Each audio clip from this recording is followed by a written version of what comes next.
Hello guys, this is for Leo. Welcome Leo sa aking channel, Kapalaran 888. Welcome. Alamin natin kung anong messages, vibration, gabay, energy para sa inyong lahat.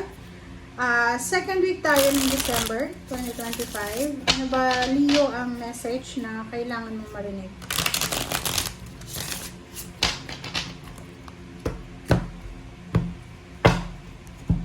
Okay. First card natin is Queen of Wands. Second card is Temperance. And King of Wands. Okay, Leo. Mayroon ditong Leo na medyo irritable ka. Okay? Medyo irritable ka kasi you're waiting for like announcement. You're waiting for a confirmation na tanggap ka na sa trabaho. Maybe you're waiting for money, for salary increase, higher position, or maybe you're waiting for job offer, parang ganun. Please comment down below if you resonated. Kasi itong linggong ito, nakikita ko sa'yo dito na sobra yung kagustuhan mo na magkaroon ka na ng financial freedom.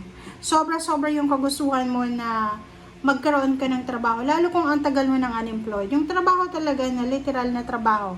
So, Temperance, sinasabi ng baraha sa'yo, Leo, na kailangan mong magkaroon ng pasensya or you need to be patient kasi yung linggong ito ay parang matitrigger ka eh. Especially malapit na yung Pasko, wala ka pa rin pera, wala kang ipon, marami kang bills, marami kang utang na kailangan na i-settle.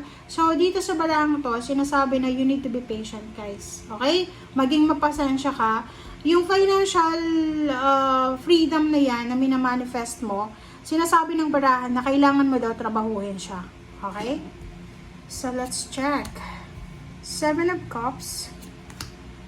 2 of Pentacles. Okay. So, nakikita ko sa'yo dito na there's a Leo. May Leo dito na naghahantay kayo. You're waiting for someone. Okay? Like, nag-aantay ka. Pwedeng nangungutang ka sa isang tao, sa isang ahensya, or sa isang institusyon na gusto mong umutang, or pwedeng nag-a-apply ka ng trabaho. Pero, parang until now, you're still waiting. Parang wala pang sagot kung kailan ba. And 7 of Cups, sinasabi ng barahan na, okay, kung ano man yan na hinihintay mo, wag mo nang hintayin. Wag ka nang magbigay ng maraming oras dyan sa hinihintay mo. Kasi, may choice ka pa naman eh, 'di ba? Kung sa bangko ka umuutang, marami pang bangko. Kung marami pang tao na pwede mong lapitan. Kung trabaho naman 'yan, maraming trabaho na pwede mong applyan. Parang gano'n. Alright, tingnan natin Leo.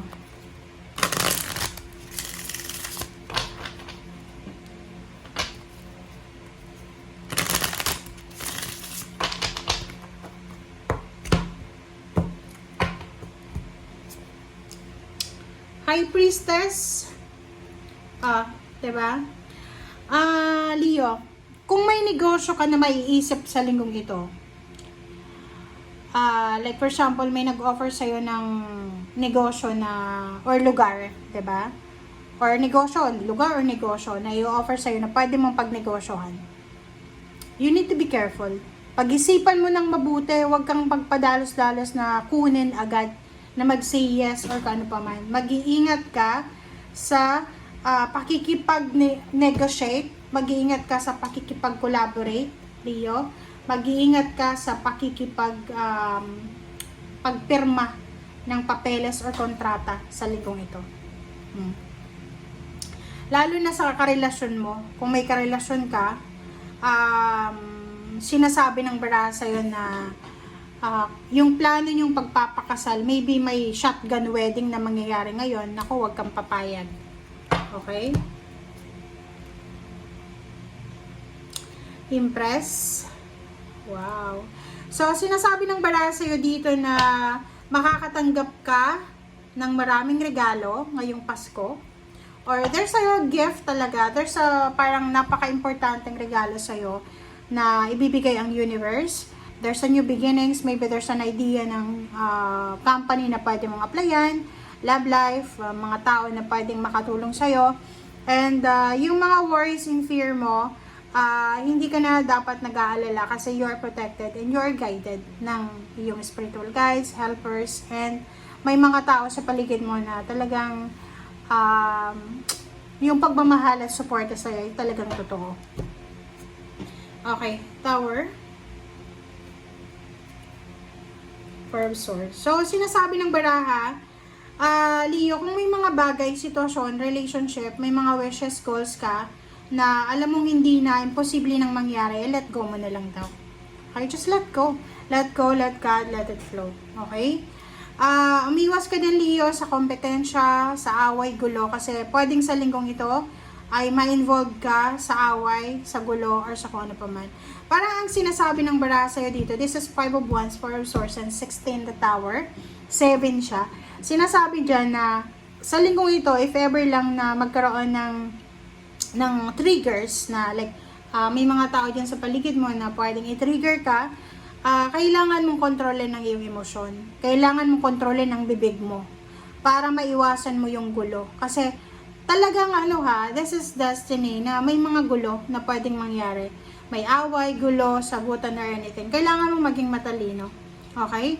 Magician and the Devil. So, Leo, mag-iingat ka sa business, collaboration, sa mga easy money tactics na yan, like mga illegal na gawain.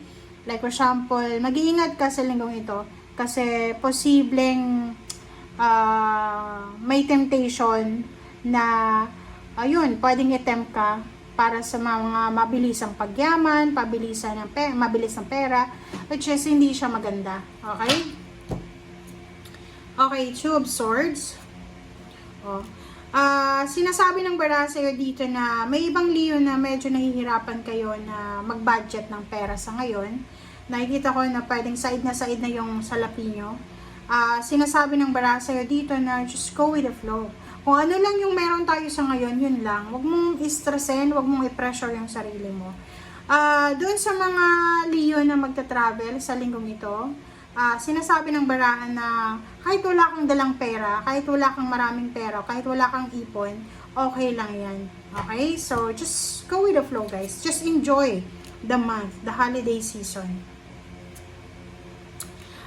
Sinasabi ng baraha na to na may choice and option ka na magkaroon ng pera sa linggong ito, but kailangan mong pag-isipang mabuti. Yun na nga dito sa The Devil tsaka Magician na parang sinasabi na kung may mga financial offers na illegal or mga hindi legal siya, i-decline mo agad-agad. Okay? So, thank you guys for watching. I hope na nakakuha ka ng message or information. Bye!